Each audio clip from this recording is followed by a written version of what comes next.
Alors, hello à tous, bienvenue dans cette nouvelle vidéo pour les modifications des yields pour le mois de juillet et pour les réévaluations qu'il y a eu courant de ce mois. Alors, je vais commencer par les réévaluations, premièrement. Donc, on avait Holding Row qui a été réévalué au début juillet. Donc, Holding Row, on voit qu'il y a une très grosse chute de yield.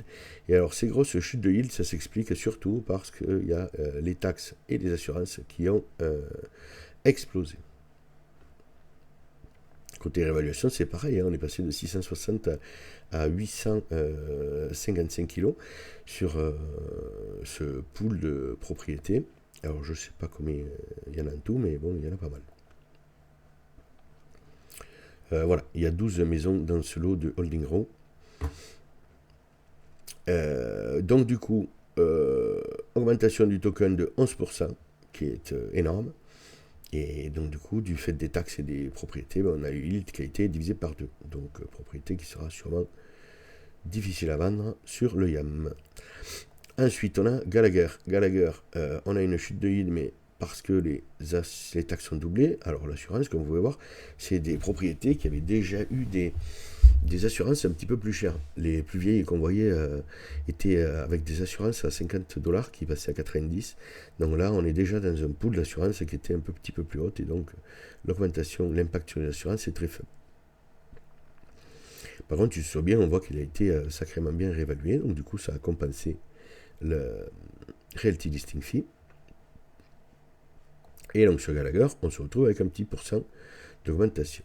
Ensuite, ici, nous avons Pilkey. Alors, Pilkey, il y a les taxes qui ont presque doublé, les assurances légèrement augmentées, le bien, bon, qui a fait un plus 25% ici à peu près, hein, je pense. 15, oui, c'est ça, 27%, un quart.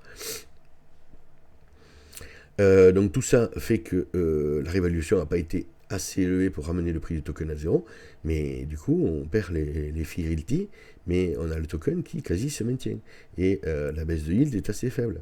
Donc du coup, prochaine réévaluation de loyer, on devrait avoir le yield qui revient à son niveau. Ensuite, on a Berkshire. Alors Berkshire, belle évaluation, on a eu un plus 10% quasiment. Donc Berkshire, les taxes sont doublées. Bon, l'assurance, c'est l'assurance. Par contre, on a une belle réévaluation de prix. Donc là, c'est plus du 20 000. Donc 20 000 dans les 53, ça va faire plutôt du 30-35% de réévaluation sur ce Berkshire. Donc du coup, on retrouve un 10% sur le prix du token, un petit peu comme Holding Row, avec et donc du coup une baisse de yield de 3 points. Hein, mais ça, c'est les taxes et le bon prix qui fait ça. Donc ensuite, il faut savoir être patient et attendre les réévaluations de loyer qui ramèneront le ratio à la bonne valeur. Donc après, on a Ikitori. Donc très faible augmentation sur les assurances et les taxes.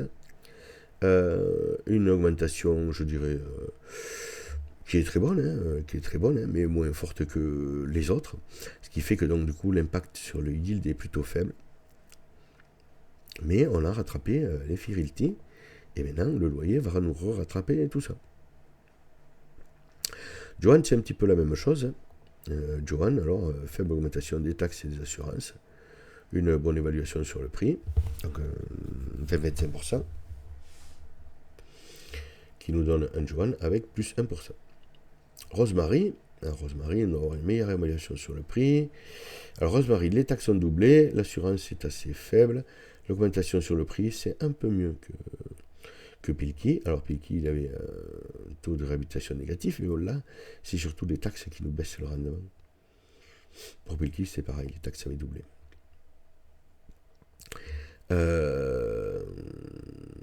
Je sais plus où c'est que j'en étais. Je pense que j'ai fait Rosemary. Donc Marseille. Marseille, on a une baisse de 4 points. Alors pourquoi? Parce que les taxes sont doublées, hein, toujours pareil. Dès que les taxes montent, ça a un impact assez fort sur le yield. Et alors, quand les maisons sont bien réévaluées comme celle-ci, c'est pareil. Hein. Ici, Marseille, il prend plus quasiment 11%. Donc forcément, le yield avec les taxes, il se dégrève encore un peu plus.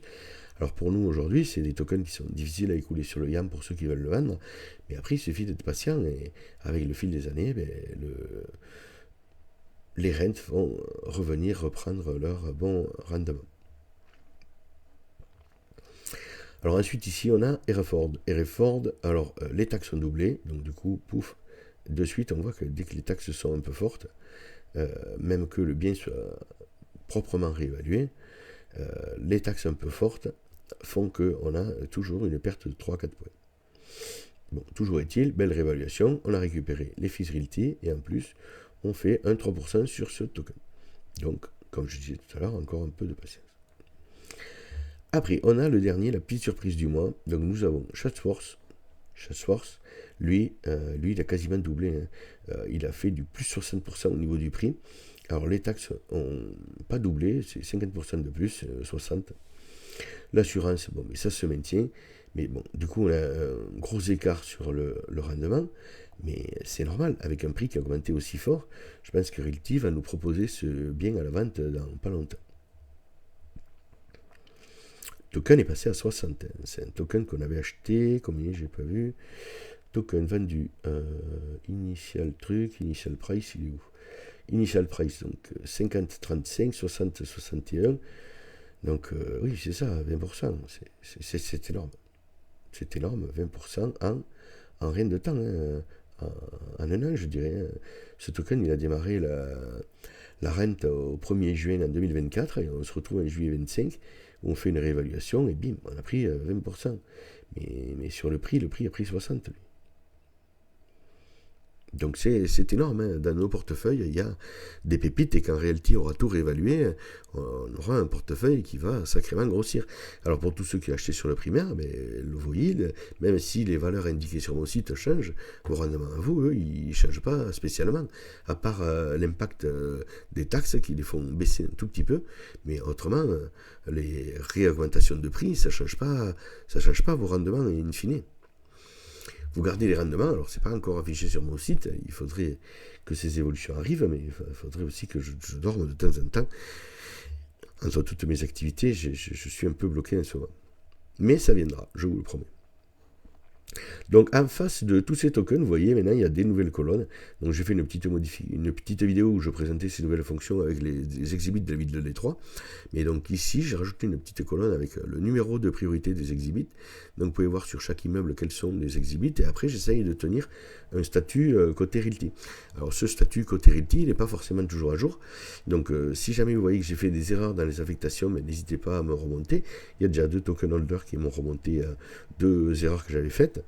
Et après, pour l'état des biens du point de vue Realty, donc le statut Realty, si vous jugez que mes tags ne sont pas très adaptés pour vous, ou que des maisons mériteraient un autre tag que celui-là que j'ai affecté, n'hésitez pas à revenir vers moi, parce qu'il y a peut-être une info que moi j'ai loupée, et ce serait bien qu'on essaye d'avoir ça le plus à jour possible.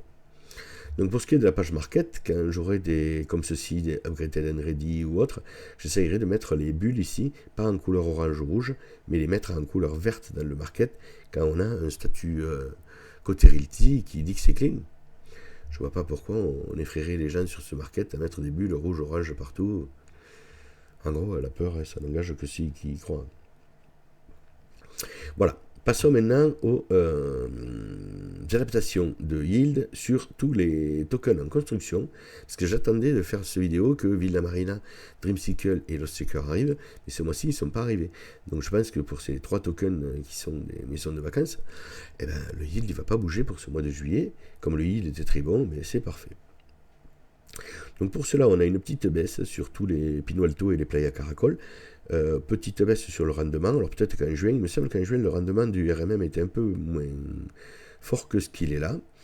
Mova 15D, alors lui, il avait dû démarrer à une période il y a 2 mois, et donc du coup, on voit son yield qui progresse. Il devrait continuer à progresser le mois encore, et tout cela, on devrait les voir se relever, parce qu'en ce moment, au mois de juillet, on est en train de faire un yield exceptionnel sur le RMM. Donc du coup, tout ça, ça va bien pousser le mois prochain. Et on voit qu'on a donc notre Mova 218D et notre Prestige 501 qui démarrent sur le RMM. Alors, ils ont dû être posés fin du mois de juin, donc ils démarrent en douceur, voilà, c'est ça. Lui, c'est bizarre par contre. Lui, il a été posé normalement le 2 juin, on aura un rendement un peu plus fort. La date n'a pas dû être respectée ici, je pense. Ou alors il y aura un rattrapage le mois prochain. Ou alors on n'en a pas assez acheté. Et si on n'en a pas assez acheté, je crois qu'il en reste beaucoup sur le market. Et donc ici, le yield, il est calculé sur la valeur totale du bien, moins les 10% realty, et en fonction du nombre de tokens qui ont été vendus. Donc si le rendement ici est assez faible, il faut savoir que dans ce rendement, il n'y a que les holders qui ont acheté des tokens qui vont toucher ce rendement. Les tokens non vendus ne vont pas générer de rendement. Donc c'est sûrement aussi pour ça que le rendement est aussi faible ici. Et ça fera pareil pour le prestige, qui va augmenter, mais peut-être pas autant, pour le mois de juillet, dû à ce même phénomène, puisqu'il y a encore des prestiges sur la marketplace. Voilà, ça est fini pour ces mises à jour de juillet. Je vous souhaite des bonnes vacances à tous pour ceux qui y sont. Rendez-vous au mois d'août pour la prochaine update des yields. Et pas de vacances pour moi, bien entendu. Allez, ciao à tous.